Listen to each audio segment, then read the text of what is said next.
야구야구 김영준입니다. 보스턴의 2025년은 절반의 성공이었습니다. 2021년 이후 처음으로 PS 진출에 성공했고 양키스에게 져 1라운드에서 탈락했지만 슈리틀러에게 8이닝 12K 무실점으로 당한 와카 시리즈 3차전은 그냥 자연재해였습니다. 팀의 간판인 데버스를 트레이드하면서 엄청난 논란이 있었지만 로만 앤서니가 새 시대를 열었고 무엇보다도 크로시아와 체프먼이라는 확실한 에이스와 강력한 마무리가 나타났습니다. 특히 대반전을 만들어낸 체프먼은 50이닝 이상 투수 중 ERA, 윕, 피안타율 1위였고 통산 9번째이자 2021년 이후 4년 만에 30세이브를 달성했으며 블로는 2개뿐이었습니다. 데뷔 후 가장 높은 사이영 7위에 올랐고 2019년 이후 6년 만이자 통산 2번째로 올해의 구원 투수가 됐습니다. 단장으로 부임하고 처음 한 일이 세이를 애틀란타로 보낸 거였던 브레슬로는 크로시의 영입과 체프먼 계약으로 이를 만회했습니다. 1년 1,075만 달러 계약으로 보스턴 유니폼을 입었던 체프먼은 시즌이 끝나기도 전에 1년 1,330만 달러 연장 계약에 합의했습니다. 2027년에는 1,300만 달러 상옵션이 있는데 내년에 40이닝 이상을 던지고 PS를 시작할 때 부상을 당하지 않으면 자동 실행이 돼 2년 2,600만 달러 계약이 됩니다. 올해 활약이 워낙 대단했기 때문에 더 좋은 조건을 요구할 걸로 보였지만 보스턴에 남기 위해 체프먼이 양보한 계약이었습니다. 2010년 데뷔 후 2019년까지 ERA 2.23, FIP 2.01이었다가 2020년부터 지난해까지 5년간 ERA 3.57, FIP 3.38에 그치며 하향세가 시작됐던 체프먼이 대반전을 만든 첫 번째 비결은 시즌 중 소개해드린 바 있는 피칭에 대한 접근법의 변화입니다. 캠프에서 코너웡이 피치컴으로 보낸 패스트볼, 인사이드를 듣기 전까지 하나의 포인트만 보고 던졌던 체프먼은 데뷔 16년 차인 올해 처음으로 몸쪽과 바깥쪽을 나눠서 던지기 시작했습니다. 그 전까지 포수들은 체프먼의 패스트볼이 워낙 위력적이고 제구가 뛰어나지 않다는 판단에 그런 요구를 하지 않았던 겁니다.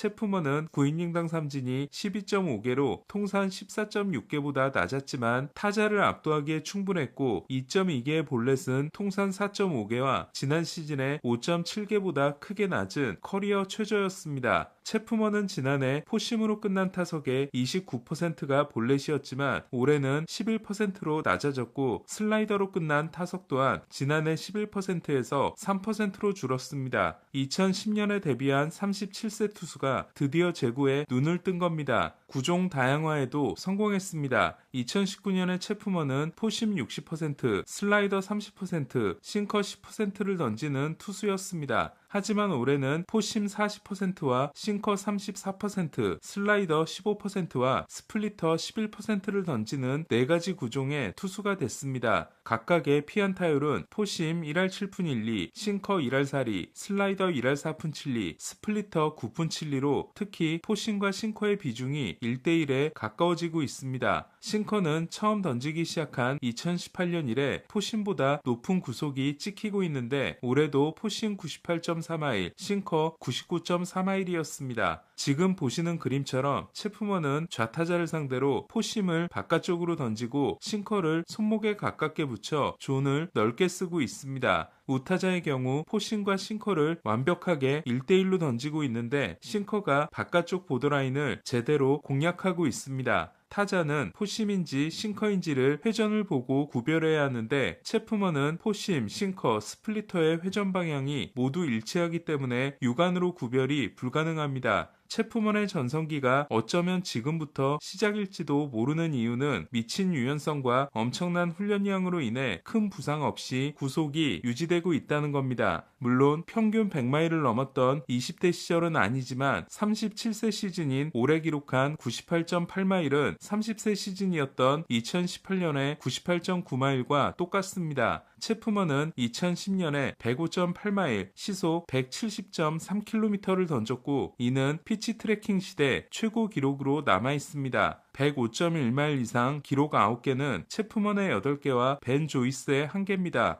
그렇다면 체프먼은 역사상 가장 빠른 공을 던진 투수일까요? 데드볼 시대 최고의 강속구 투수였던 월터 존스는 1917년 탄약 연구소에서 83.2마일을 던진 기록이 있습니다. 1940년대 최고의 강속구 투수인 밥 펠러는 군용 장비를 가지고 측정했을 때 98.6마일이 나왔습니다. 놀란 라이언은 1974년 8월 20일 경기에서 100.9마일을 기록해 공식 경기 최초로 100마일을 찍은 선수가 됐습니다. 모두 105.8마일에는 미치지 못합니다. 하지만 측정 방식에 차이가 있었습니다. 존슨의 구속은 공이 홈플레이트를 통과한 후 측정됐습니다. 펠러는 홈플레이트를 지날 때 측정됐고 라이언은 홈플레이트의 3m 앞에서 측정됐습니다. 반면 체프먼의 공이 측정된 건 홈플레이트 앞 15m 지점이었습니다. 투수판과 홈플레이트의 거리는 60피트 6인치로 펠러는 홈플레이트까지 다 날아왔을 때 라이언은 3m를 남겨두고 측정된 반면 체프먼은 현대 기준에 맞게 손끝을 떠난 지점에서 측정된 겁니다. 이에 5피트마다 1마일을 잃는 것을 반영해 예전 투수의 구속을 지금의 기준으로 바꾸면 존슨이 던진 83.2마일은 93.8마일, 펠러가 던진 98.6마일은 107.6마일, 라이언의 100.9마일은 108.5마일로 펠러와 라이언은 105.8마일을 넘게 됩니다. 그리고 라이언의 100.9마일이 최고 기록이 됩니다. 월터 존슨 또한 충격적인 게 93.8마일이 측정된 게 1917년인 반면 2025년 MLB 투수의 평균 구속은 94.5마일로 108년 전의 존슨과 1마일 차이도 안 나기 때문입니다. 존슨의 공이 눈에 보이지 않았다는 말은 과장이 아니었을 것 같습니다. 라이언은 만 46세 234일이었던 마지막 경기에서 팔꿈치 인대가 파열되는 부상을 당하고도 98마일 공을 던지고 내려옵니다.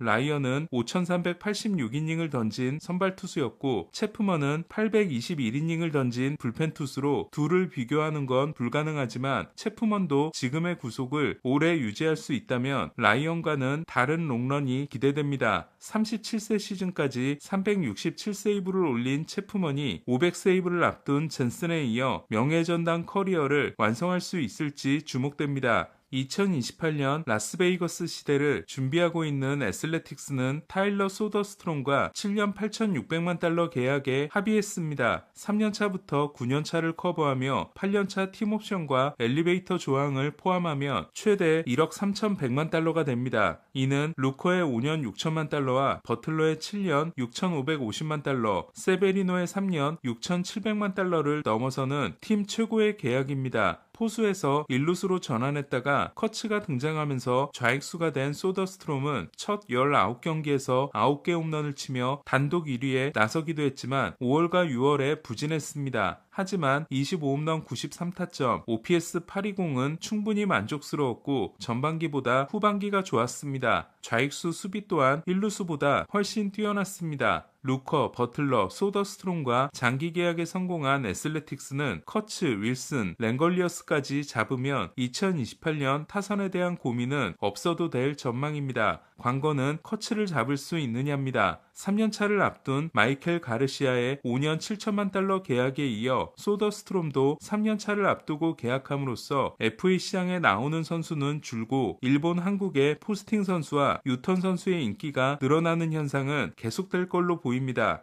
디아스, 윌리엄스, 수아레스에 이어 마무리 4위로 평가됐지만 인기가 없었던 페어뱅크스는 마이애미와 1년 1,300만 달러에 합의했습니다. 템파베이가 1,100만 달러 옵션을 행사하지 않아 FA가 된 페어뱅크스는 200만 달러를 더 받게 됐지만 단연 계약에 실패함으로써 FA 제수를 하게 됐습니다. 페어뱅크스의 몸값이 낮았던 건 내구성에 대한 의심 때문입니다. 테너 스캇이 떠난 이후 가장 든든한 마무리가 생긴 마이애미는 이우리 페레스를 제외한 샌디 알칸타라, 에드워드 카브레라, 라이언 웨더스, 브록스턴 게럿을 모두 트레이드 시장에 내놓았지만 아직 팔리지 않고 있습니다. 오늘 소식은 여기까지입니다. 야구야구 김영준이었습니다.